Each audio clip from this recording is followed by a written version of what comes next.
Welcome to today's webinar. Our topic today is on 10 decisions to make before migrating to the Atlassian Cloud. My name is Isaac Sokolik. I will be your moderator. This webinar is brought to you by ISOS Technology, by Atlassian, by SparkPost, and by my company, Star CIO. A little bit about this webinar. We are recording this webinar.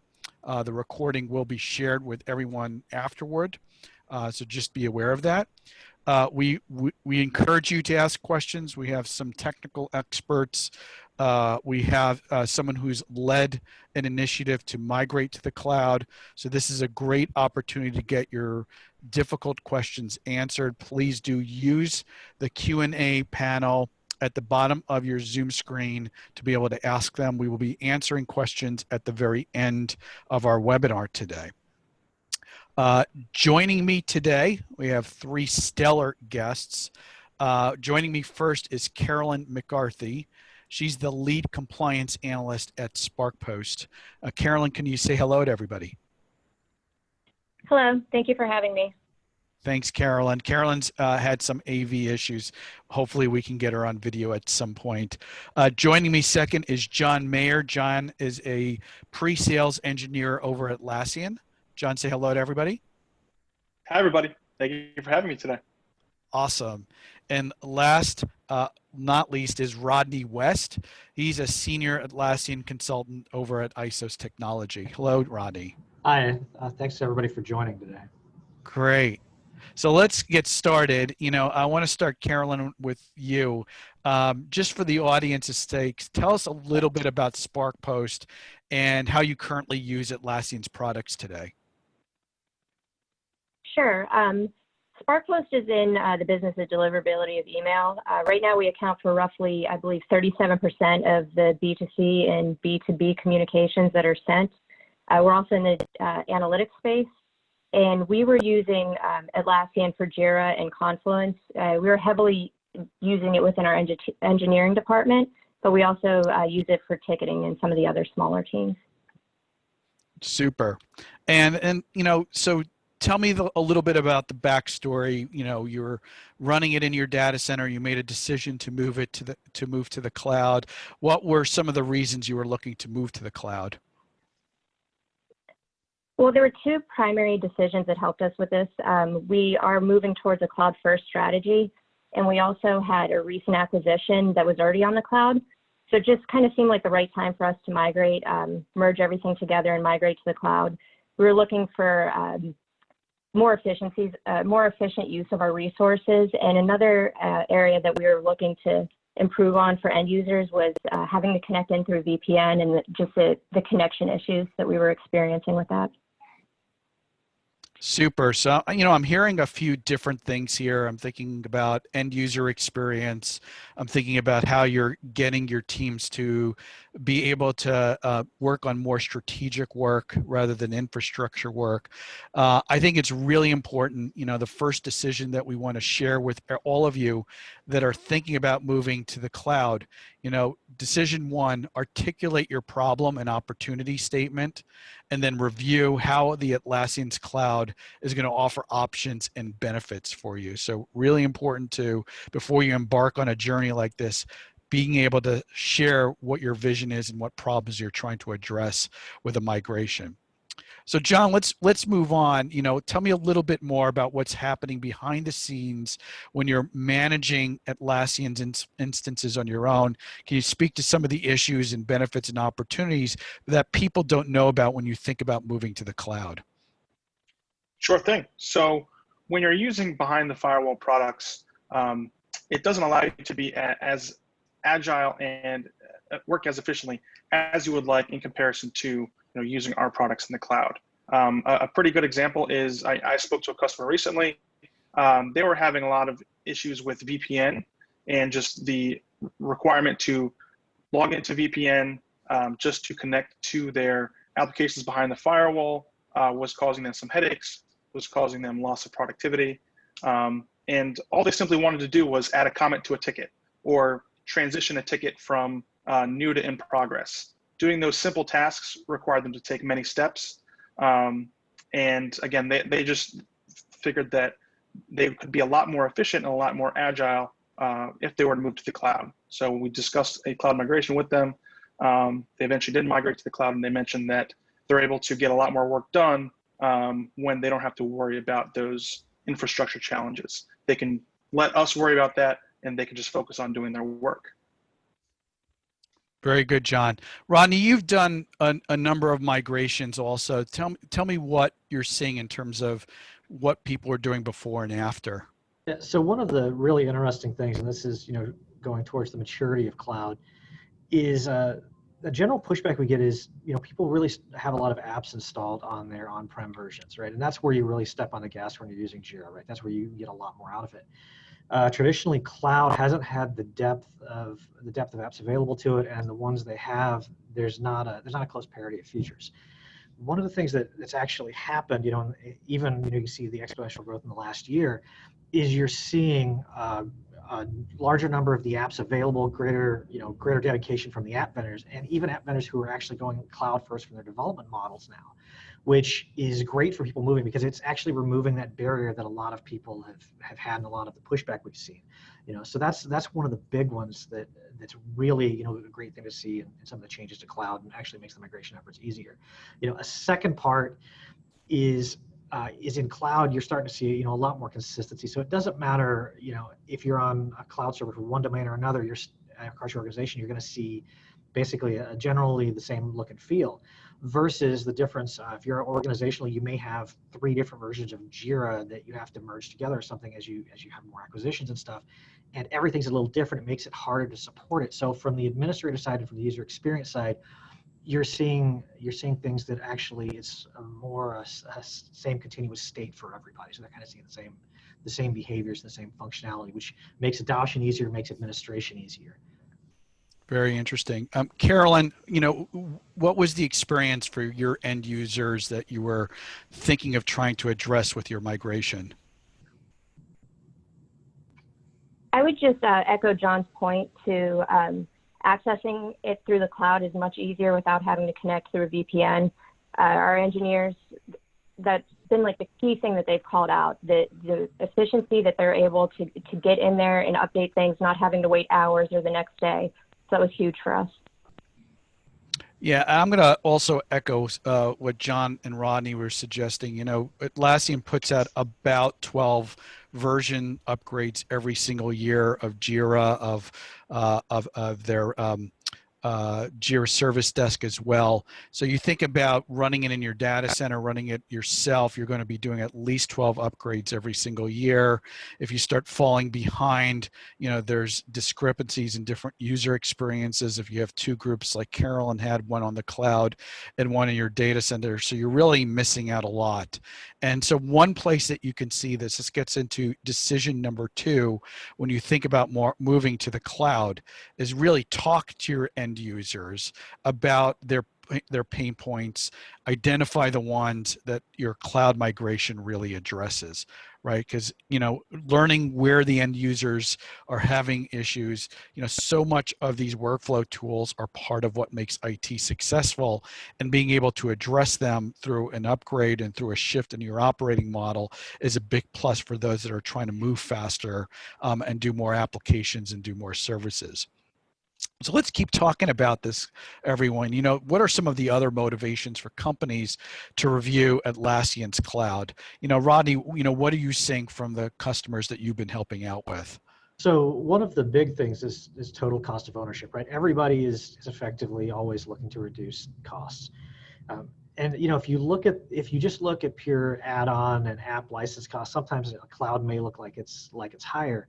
But whenever you start to factor in the fact that you're going to either have to host it on your own infrastructure, or you're going to have to go with an AWS or a Google Cloud or something to host, then you're going to have system engineers involved, and then whenever you have downtimes, you have to schedule, upgrades. Potentially, you're going to have downtimes for those. You're going to have to make sure that you're keeping all of your add-ons in sync. So there's a lot of overhead cost involved outside of just those pure license costs that you see. And really, whenever you start to factor that in, a lot of times that cost is actually higher for doing on-prem versus cloud, where cloud, all you actually need are your Jira administrators for the system. So you don't have to worry about any of those system or infrastructure costs that really end up piling on and adding a lot of cost above that. Very, very good. Carol, what's been your experience? You did host it yourself. What were some of the things that you were looking at there? I think exactly what Rodney had said. We do have a small IT shop. Our small support team, a lot of time is dedicated to doing maintenance. And by removing that additional cost and that time that's needed to do that, that was huge for us. Okay. And John, other areas of, maintenance that we haven't talked about yet? I really think that Carolyn and Rodney were spot on. I would really like just to hit home the downtime point. Again, it's easy to plan for the cost of the licensing and the add-ons and even total cost of ownership, because you typically know how much you're going to pay for that hardware and that infrastructure, but you can't really plan for a downtime. And for a lot of companies, downtime, it just really isn't an option. And when there is downtime, I believe Gartner estimated that for each IT incident, when there is downtime, it costs companies approximately $5,600 a minute. So, taking that into consideration, that the total cost of ownership does come down quite a bit for cloud when comparing it with our behind the firewall products.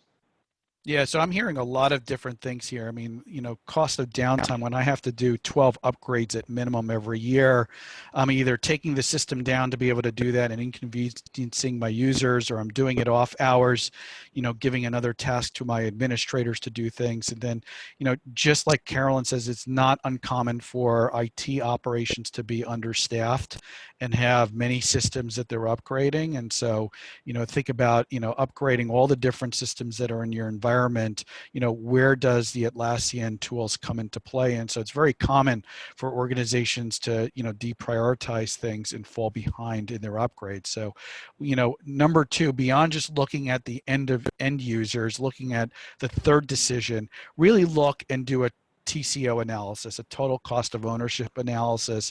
It's very quick for someone to look at, what the end user costs are, what the licensing costs when you move to a SaaS or a cloud model around something. But if you have an incorrect assumption around what it costs to do self-management and what the full costs around that, you're going to have an apples and oranges comparison. So I think that's very important. So now let's go shift from a defensive strategy to a more offensive one, right? We talked about some of the end user pain points. We talked about some of the operations and infrastructure pain points. Now let's look at some of the benefits and the strategic reasons for going with the Atlassian Cloud. John, what are you seeing as places that people are really focused on? Sure thing. So right now, due to COVID-19, we've seen a lot of companies and organizations transform their businesses, especially when we're talking about retail stores and brick and mortar stores. There's a big push from those retail stores to move more into the e-commerce space. So they're spending a lot of application development time in that e-com dev space. And with that comes digitalizing their entire tool chain. So taking these products that were on-premise behind the firewall and move them to the cloud to enable these e-commerce teams to develop faster and be more agile. So that's something that we've seen recently, is this big push to the cloud within their entire tool chain, not just Jira Service Desk and Confluence, but we've seen companies move their entire tool chain to the cloud just because they need to start producing quality applications and products as quickly as possible, and the cloud is helping them do that.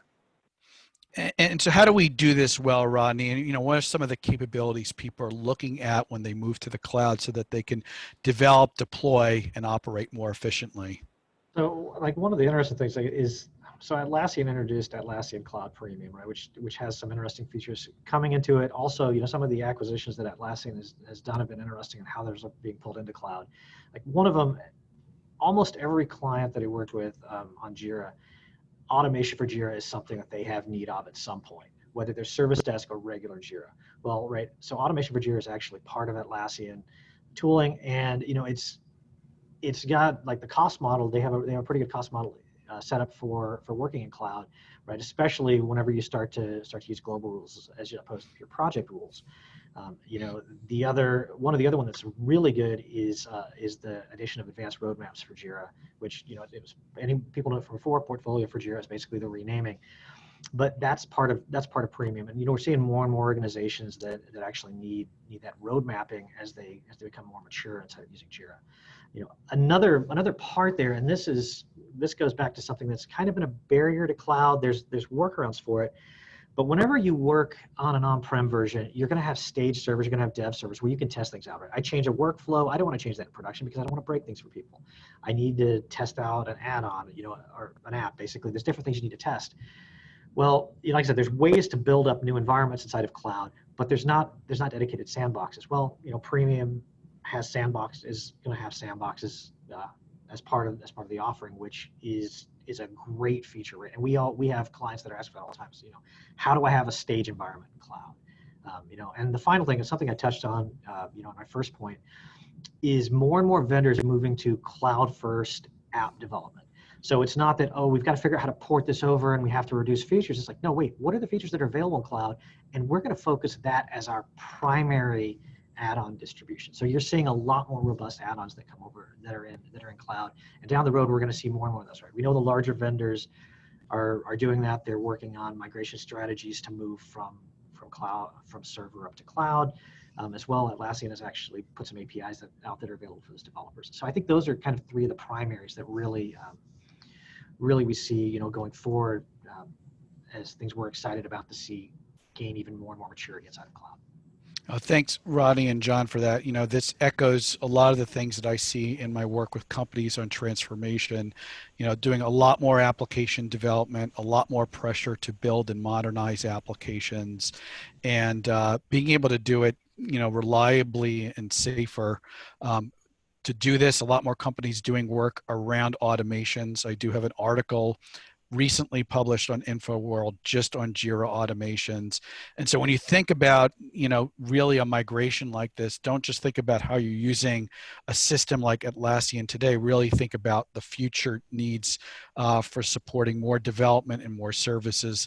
And this gets to decision number 4 that I need you to think about when you think about the cloud. Really consider your future needs on Atlassian's products. You know, where you're going to have growth in terms of more people, what types of add-ons from the marketplace that you're going to use, you know, automations that you're trying to do and integrations and other enhancements. And when you put all these things together, putting it in an environment where you can get somebody else to manage the infrastructure and you can really focus on the capability really becomes something that allows organizations to do a lot more faster. Carolyn, I want to move back to you also. You know, you lead compliance over at SparkPost. You know, when people think about the cloud, they start thinking about compliance and security. Did moving to the cloud concern you? You know, what credentials did you review? You know, how did you think about whether this was going to be a safe move for your organization? Yeah, sure. I think whenever you're onboarding a new vendor or there's a change to existing services for a vendor that you're already using, there's inherent concern that goes along with that, which, you know, prompts you to do your due diligence. And in looking at Atlassian, they do have their ISO 27001 certification, as well as SOC 2 and GDPR compliance, along with the Privacy Shield. Those are the ones that come to mind. But, you know, those are things that are a big part in our decision making, and those were there for us to review. And Rodney, I mean, there's a whole bunch of capabilities you get beyond just the infrastructure and a URL that it's hosting. So what are some of the capabilities around compliance and security and reliability that they're providing to you? So, you know, some of the important ones, and a lot of these are going to touch on things that we've mentioned previously, but like, you don't have to worry about your updates anymore, right? So if Atlassian rolls out a security patch, you know, like we've had Confluence security patches in the past year, security patches, right? That's a common thing actually from any software. You have to schedule a downtime. You have to make sure it's installed, and, you know, it's like, when can we install it? When is it going to be the least disruptive to the business? Cloud, you don't worry about that. It's installed for you, which is a huge benefit, right? They can install security patches under the covers that, you know, yeah, you can find out about them later, but they can actually pinpoint hit those and make sure your server is buttoned up quickly, right? You don't have to worry about doing your own backups, right? So because that's done for you in the cloud. That always ends up being a huge effort inside of any engagement. is actually figuring out how you're going to set up the backups, how you're going to restore the backups. It's so it's handled for you. Another thing is the servers, they're distributed geographically around the world. So, different regions, you may have different compliance rules. So you can actually, say, okay, I need to actually be in this region for my data residency. Same thing for, server latency, right? If if you're in different regions, you're going to have different latency, right? If I have a server in India and I need to, but I'm inside on the West Coast, there's going to be more latency. That's just the way networks work, right? Versus you make sure that you're closer to where you want to be. So that's something, that Atlassian, that with having data centers and stuff around the world, they've kind of looked into that and they're baking that into the tooling, and that's become, it's a continually evolving feature, and then they build, the security review stuff into the platform itself, right? And this goes kind of back to Carolyn talking about the certifications, and every app vendor is still going to have their own that you can actually contact them about, but there are security reviews they have to submit to Atlassian, and Atlassian themselves on their own tooling, they have their own security compliance that they make sure that they're maintaining. So Yeah, so a lot of really, forward-looking things coming from Atlassian. They have an entire page just sharing information about their trust management system. They share their tech and security policies. Their SLA is published. They use their own tools to, really share what the status of all their cloud tools are. And so all this really speaks to what should be, decision number 5, a really easy partnership that you as a stakeholder or a sponsor can have with your InfoSec and your compliance team to really review the Atlassian Trust Center, get everyone on board on what it is. And you can find that at atlassian.com/trust. So let's now talk about getting into the planning, right? We've justified it. We know why we're doing this. We're now going to get into, how do we pull this off in a reliable way? Ronnie, what are some of the planning steps that need to be reviewed with existing installations? Yeah, so, one of the first things is you make sure that your servers are on the current instance of Jira or Confluence, right? That's going to be your first biggest, it's not so much a barrier, but a complication whenever you move, right? If you're on a 2 major revisions back of Jira server, there's going to be issues when you move across. The second part after you actually make sure your server's on the right instance is go through and groom the instance. What I mean by that is remove projects that you don't need to move across, right? If you're on data center, archive them, just basically figure out what projects want to come across, what don't. Also go and clean your schemes up. If you don't need workflows, remove those workflows. If you don't need other schemes, remove those schemes. If you don't need custom fields, remove those custom fields. Just get your instance clean.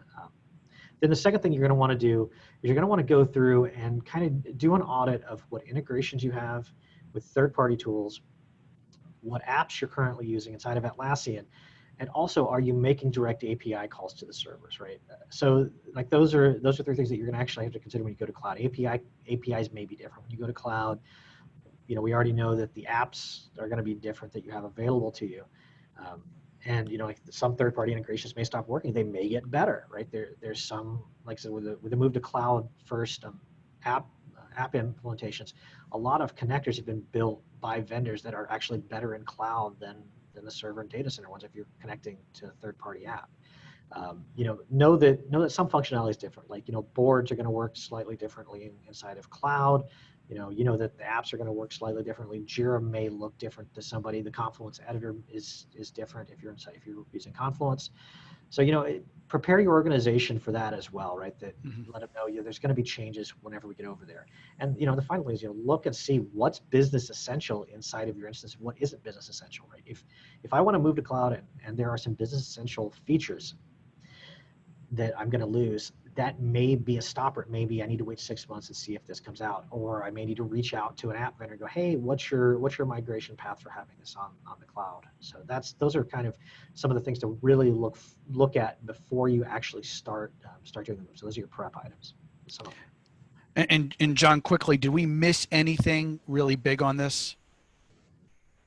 There is one other consideration that I would look into that's the URLs. So when you migrate to the cloud, whether it's Jira, Confluence, Bitbucket, these tools will have different URLs than their server equivalents. So what you'll probably need to do is modify those somehow. So you can either go into Confluence, for example, and try and find all of the links to the Jira issues, depending on the size of your instance. Again, if it's a small instance, you can probably do that manually.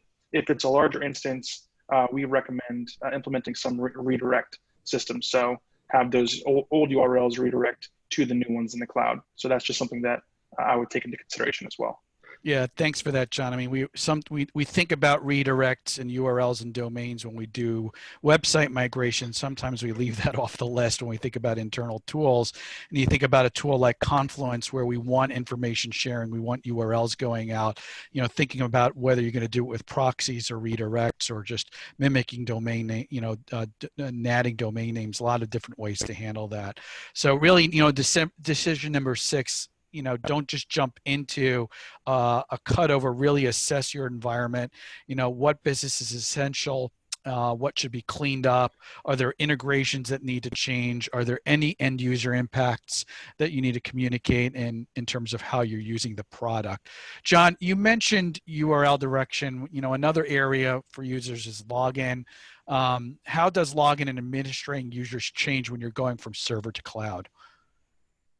Sure thing. So it is quite different in the cloud, in that on premise you may be using a marketplace app for single sign-on. You may be using Crowd for integrating multiple Active Directories and using that for single sign-on. In the cloud, we have a product by the name of Atlassian Access, which acts as an umbrella across all of your cloud applications, and that allows you to do user management, single sign-on, as well as enforce other policies on your users, such as multi-factor authentication, password policies, etc. So that's something that you should consider when moving to the cloud, is that if you are looking for single sign-on, Atlassian Access is required. And we have found customers that thought that would be a hurdle at first, but it actually helps improve their user management over time, because it acts as an umbrella over the entire Atlassian Cloud suite, and acts as a single point of contact where a admin can go and say, okay, I'm going to throw John into this group of users, and this group of users automatically has access to Jira and Confluence and Opsgenie, whatever it be. That can be set up at a global level, and that can also be integrated with your identity providers for not only single sign-on, but user provisioning and deprovisioning as well. So let's just say you're using Okta for as your identity provider. You can have an Okta group called Confluence users. You go ahead and add that user to that group in Okta, and they're automatically added to the corresponding group in the Atlassian Cloud suite with access, and they're automatically provisioned with an account and given product access. So Atlassian Access acts as that user management umbrella in the cloud. John, I mean, I think that's great. I really think, we talked about the opportunity to move and get some benefits and clean some things up, and not only just simplifying, logging in for users is one opportunity. Simplifying administration long term for your administrators, you have one tool to work with. Increasing security and sending policies in a central way across an enterprise, all really good things to put on your cleanup list as you're migrating. So that really gets into decision 7 around this. Really define your access policies and optimize entitlements, because cloud centralizes the user administration. A real opportunity to get this right as part of your migration strategy. So now, we know why we're doing it. We know what we need to do up front. Now the next question is, someone's going to ask, what's your timeline? How long is this going to take? How do we actually come up with a structured project plan around this? Rodney, what are some of the secrets around this in terms of being able to migrate over? So there's a few that you look at right out the gate. The first thing you want to look at is, are you moving a single instance to cloud, or are you moving multiple, right? Because anyone who has dealt with Jira merges knows those are complicated. So, and if you add in the wrinkle of we're going to be merging and we're going to be moving to cloud, that is going to dramatically affect your timeline. So find out how many instances you're moving. Are you moving everything you have up to the cloud? The second thing you want to look at is, are you going to move everything in one shot, or are you going to do it in a phased approach, right? So that, like I've got an instance that has 100 projects in it. Do I need to actually have all those cut over on day one, or is it, okay, these are the high priority ones, these are medium, these are low, and move them in steps, right? And that has its own complications into it. Like how do you maintain the projects? Like how do you basically take them away from users on the instances where they stay behind? And what are your steps there? But that's part of that, as well as, how many projects are we moving? Are we moving everything? And what's staying behind? One of the other things that is kind of important is engage Atlassian early. And what I'm saying with that, don't go, oh, Atlassian, I'm doing this move, do it for me. That's not what I mean. Basically, you can open a ticket with Atlassian that we're going to be doing a merge, and let them know. They have a timeline. They may ask stuff. If you run into issues, that makes it where you already have the ticket open to get the feedback, but factor that in, that you're going to have that communication. You may have that communication back and forth if you run into things while you're going, or just generally help you may need to ask for. So, make sure you're incorporating your timeline, that and what Atlassian kind of has on their SLAs as far as those tickets may be concerned.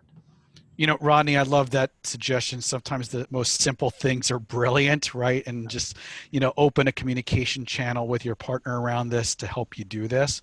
Carolyn, what were some of the things that you were thinking about in terms of your migration timeline? So for us, we took advantage of the opportunity to do some cleanup. We wanted to make sure that with the company that we had acquired, as we were merging things, that there was consistent naming conventions across the board. We also took advantage of the opportunity to archive old projects, and I believe we were able to archive about half of what we had in there. It was important for us to be able to make sure that we had a clean environment, and by doing that cleanup effort before we migrated over, that helped us out a lot. Carolyn, it's, sometimes the straightest line to an endpoint isn't the right one. Just cleaning things up, even something as simple as naming conventions, we just forget about. If we do that right up front, we end up making it easier for new people to come on board and use our environment. So, when I think about migration, this is, now decision number 8 to factor in. When you think about the schedule and people asking how long something is going to take, factor in both the complexity of what you're trying to do, how many different environments, how many different projects, but also think about simplification opportunities. Where do you want to clean some things up? Where do you want to make things some more secure? What do you want your naming conventions are? How to think about redirects, but put all those things in place so you have a smooth transition. And then lastly, really think about the communications. And, I'm going to spend a little bit of time on this. Carolyn, when we talked earlier about your migration, you spent a ton of time thinking and executing a communication strategy. It's one of the things that we sometimes forget about when we're doing migrations. And there's a ton of best practices that you've encountered just in this one. So can you share what your approach was when you did this with your organization? Yeah, absolutely. I think the most important thing to start off with was making sure that we had gathered our requirements and we had a good solid list of what we actually were wanting to do. It was also important to make sure that we had the right stakeholders as a part of the conversation from the very beginning all the way through. And made sure that we had weekly communications that were being sent out, as well as status to the end users so they were aware of what was happening. We also created a Slack channel where people could ask questions, and as things were coming up, they could throw out ideas or suggestions or issues that they were encountering. We also made sure that we opened up the UAT testing to a wider group of people because we wanted to have as many perspectives as possible and make sure that people felt like they were actually a part of the project as opposed to just having a change in technology pushed on them. We communicated a few days leading up to the migration, during the migration, as well as making sure that we were all available that Monday morning once things cut over. ISOS was there for us, answered questions as they came in. And I think that the most important part of this project was just having those open lines of communication between Atlassian, ISOS, as well as with SparkPost. And Carolyn, remind me, this wasn't a small migration. How many different people were using your system roughly? We had roughly 150 to 200 end users, give or take, and we were also merging 2 companies together. So it was kind of a stepping stone approach as opposed to just upgrading from on-prem to cloud. So, this is really a great learning point for people in IT when it comes to communications, because you're not only just executing the upgrade, but you're also a customer of the upgrade. And so, very often when we're doing upgrades, it's finance or it's sales or it's marketing that we're doing systems upgrades for. You can feel and demonstrate the impact of having a really good communication strategy to educate your IT team about how to do this the right way. So Decision 9, this is a great place to develop an active communication plans, keep users engaged, and to really minimize surprises around the types of things that might happen during an upgrade. So we've gone through 9. We're going to go through our 10th decision. Before I get to that, I want to remind everybody we will be taking questions very soon at the end of this. Please use the Q&A area of Zoom to be able to ask your questions, and we will have time at the end to answer them. So to wrap things up, what do you see as some of the key benefits of working with an Atlassian partner or migration to the Atlassian Cloud? Carolyn, I'll give you the first crack at this. What was your experience working with ISOs around this? I've been very open with them that this has probably been the best project I've ever worked on. I truly believe that it allowed us to leverage their experience in doing this day in and day out, and allowed us to focus on more on the people side and the communications and making sure that we were handling things on our end and not having to worry about the actual migration itself, because we felt like it was in good hands. Super. And Rodney, you're not just like hacking your way at this. You have some tools to work through and have some expertise to help the migrations. Is that right? Yes, yeah, and I think that's that's one of the things with being a partner is we've worked through these long enough where we have some tools in our pocket already, to where to actually move Jira instances between servers, data center, and cloud. Additionally, Atlassian has their cloud migration assistant for Jira, and then they've got a Confluence one. And those are getting more and more mature, by the day. But it's kind of, even using those, there's things you're still going to have to work around. That working with a partner, there are things that you've seen with other migrations, and in creating your own tooling that okay, these are some limitations. These are how I have to work around some of these issues. So it's not like one of those tools is a single solution, right? It's not that there's a magical press a button and it goes up to the cloud right now. It's still going to be some work as far as getting stuff back. And this goes back to my point on raising the issues with Atlassian. Open your ticket so you got the communication channels. As a partner too, where partners are used to navigating those communication channels. So whenever we hit issues, if we're using the migration assistant or our own tooling or whatever, we know what questions to ask, what to actually look for in the logs on the instances that we're trying to move from or to. So that's kind of that benefit there is tooling that partners may have, properly leveraging the Atlassian tooling, and then being able to have those communication channels whenever you run into stuff to go, okay, this is where there are gaps that we really need to work together and figure out. So.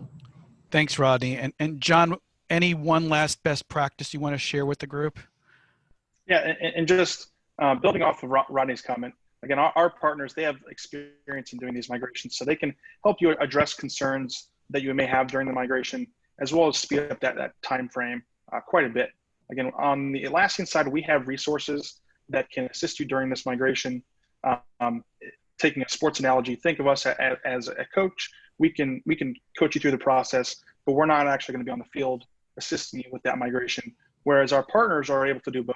Our partners are able to coach you through the process, interface with the Atlassian resources, as well as act as a player on the field with you during that migration, helping you move things back and forth. So again, just their expertise has helped speed up these migrations quite a bit. I worked on a migration recently where we were estimating it was going to take them about 5 to 6 months to do this themselves. They then worked with the partner, and they were able to do it within 60 days. So quite a difference there, where again, as Rodney mentioned, our partners, they have expertise in using these tools. They know the questions to ask us at Atlassian. So just having them involved helps speed things up greatly. And again, they're very experienced at this. So again, they're just great partners to have during this process. Great. I'm starting to see some questions come in, so please contribute. We're about to go through our summary, but before then, let me give you decision number 10.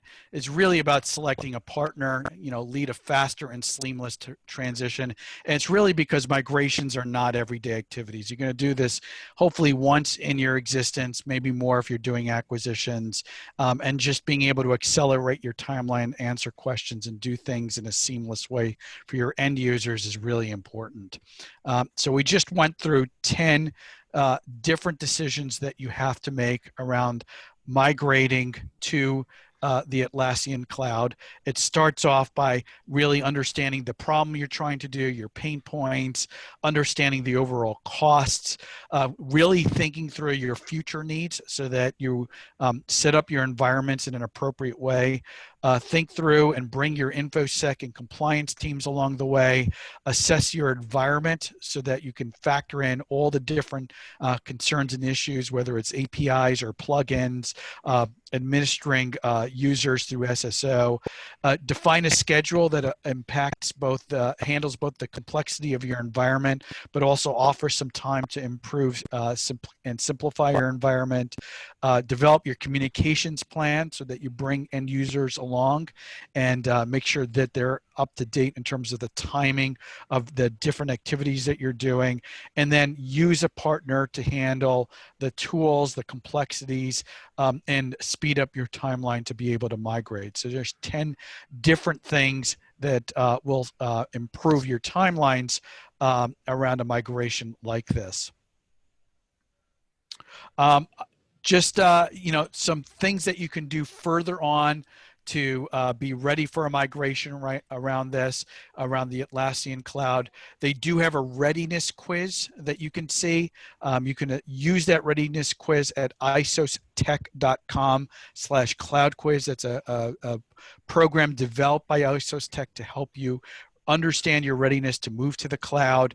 There's also an opportunity to schedule a call with ISOS and the first 3 attendees to ask about their migration roadmap will receive one for free, right? So take advantage of that today. This is a live event. So if you reach out to them today, you're probably going to be one of the first 3, and you get there through isostech.com/contact-isos or calling them on the number below.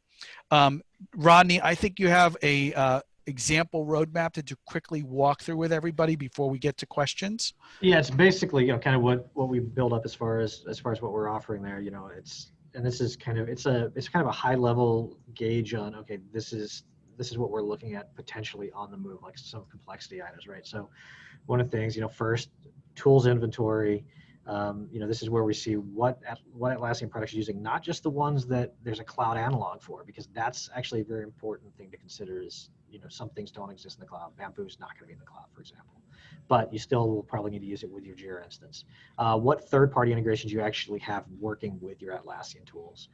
And then after that, the app usage matrix, that's really where we kind of look at, okay, what Atlassian apps are you using to extend your Jira functionality, right? I mean, that's the core thing for mature organizations is the apps you're actually using for extension.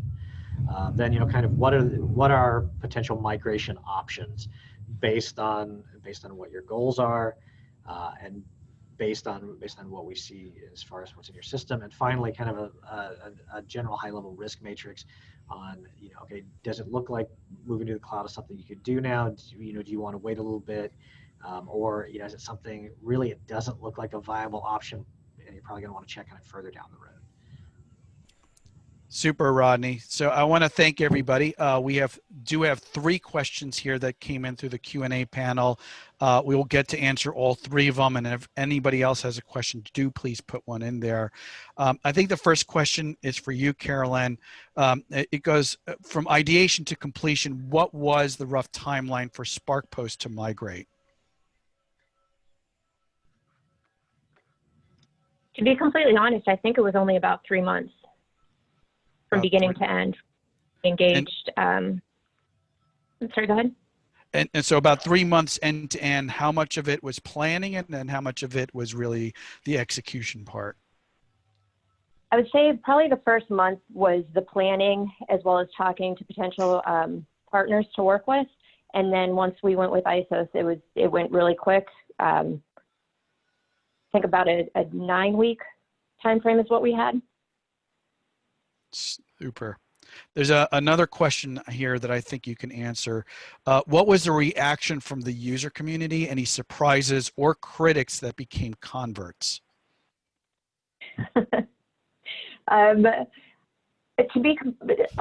Everybody it was really well received. We were expecting more pushback than what we heard. People really liked the easy accessibility.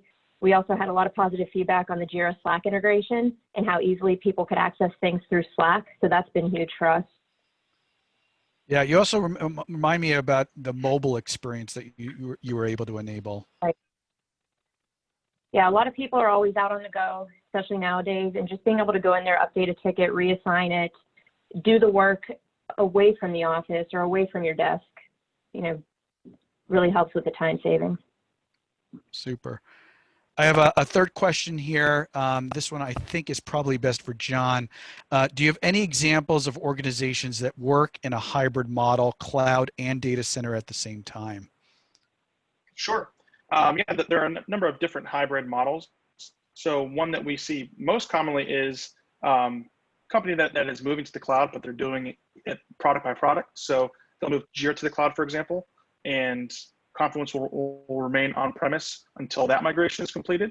And our application links work irrespective of the deployment option. So you can have Jira software linked to Confluence Data Center if you would like. Another option is with Jira Service Desk. Sometimes the IT teams want to keep that on-premise. So you'll have your Jira software in the cloud with your development team and your IT team running Jira Service Desk, data center. That's pretty common. And also depending on your use case, we have seen customers that want to have both Jira software in the cloud and Jira software data center, just for use by different teams.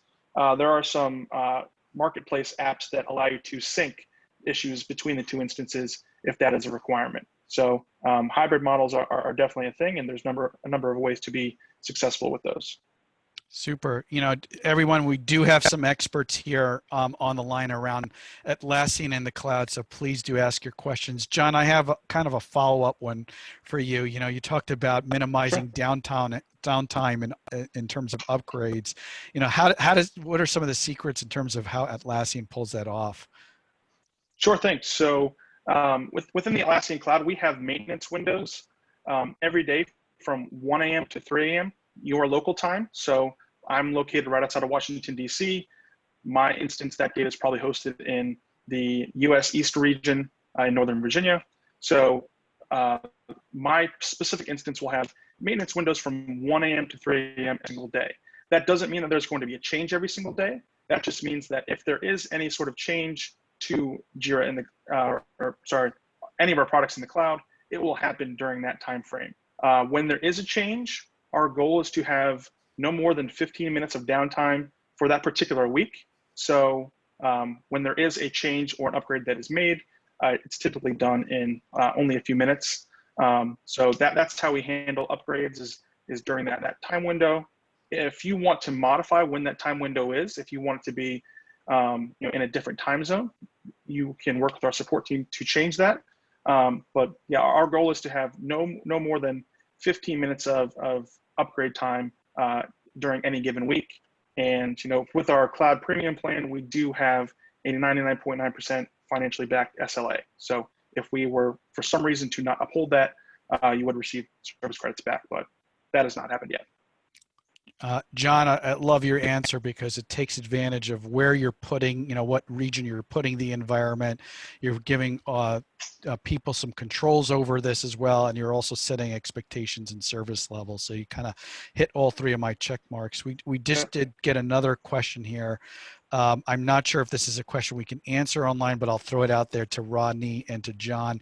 Do you have a list of apps that are the top blockers to migration, and what are some of the strategies to remediate?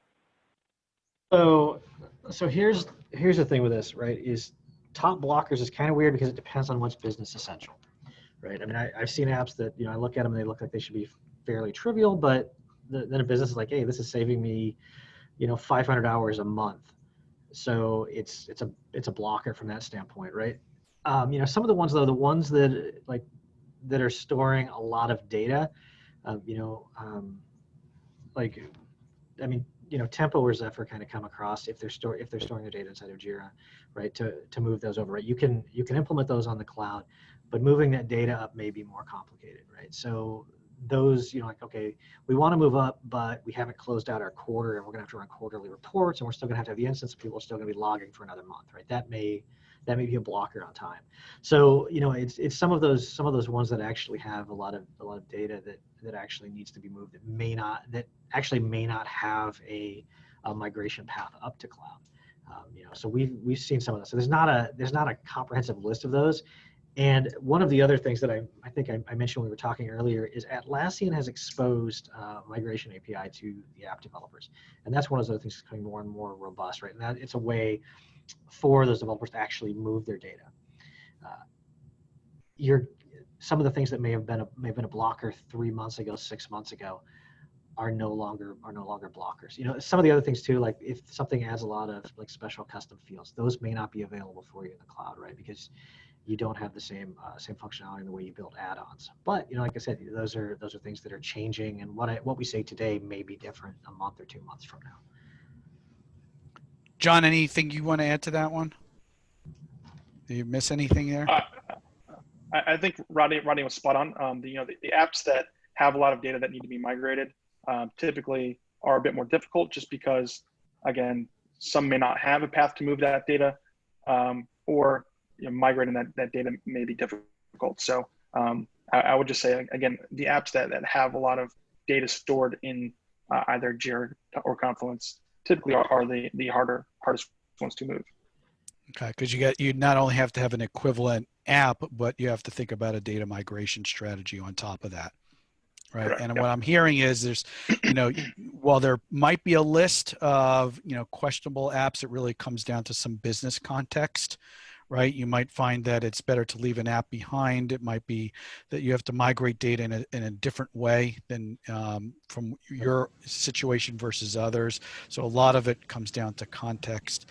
And Rodney, I do have one question for you. We're coming out very end to the end of the hour, but when I think about migrations, I do think about testing.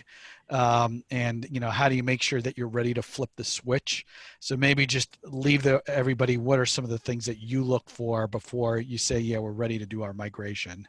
So part of it comes down to something that Carolyn really touched on, is having lots of groups involved in UAT, because it's going to be different when you get to cloud. And like as a general user, and you are somebody who's a Jira admin, I don't use the system the same way other people will. So there are paths through the system where somebody goes, this is broken. I say, wow, I would have never thought to have done that, right? So that's one of those things. Or it may be, this was moved. So it's a thing where you may find things that are broken. You may find things where you need to do the communications for re-education. So that's one of the things. The other is, making sure, we go through and we do comparisons of the data before we go, and we'll usually go to a stage instance that we create in cloud and go, okay, did everything come across? Okay, what broke? What didn't come across inside of this? What do we need to account for inside of here? So that's kind of a manual part for it. But really the most important thing in this is solid UAT, I would say, and that's in any migration. You can automate away all day, but if what you need is not there for your end users to use, you're going to fail. So UAT is the most important part of testing the migration. Thanks, Rodney. I mean, I think particularly with tools like Jira and Confluence, we know lots of different people and groups use them in different ways, lots of different paths through the system, so they're very hard to anticipate. So giving that, communications and that ability for people to get involved is really key. We're at the end of our hour for our webinar, so I want to thank all of you for staying attentive. Thank those who have contributed questions. I want to thank our panelists, Carolyn, Rodney, and John, for joining us. Thank you, guys and gal. Thank you for joining us for our panel. I also want to thank our sponsors, ISOS, Quest, SparkPost, and Atlassian for organizing this. Do follow up with the 2 URLs that I shared earlier. You'll get them in a follow-up email. And thank you for joining us today. Stay tuned for more webinars and information from ISOs around migrations in the future. Thank you and have a great day. Thank you, everybody. Thank you all. Thank you.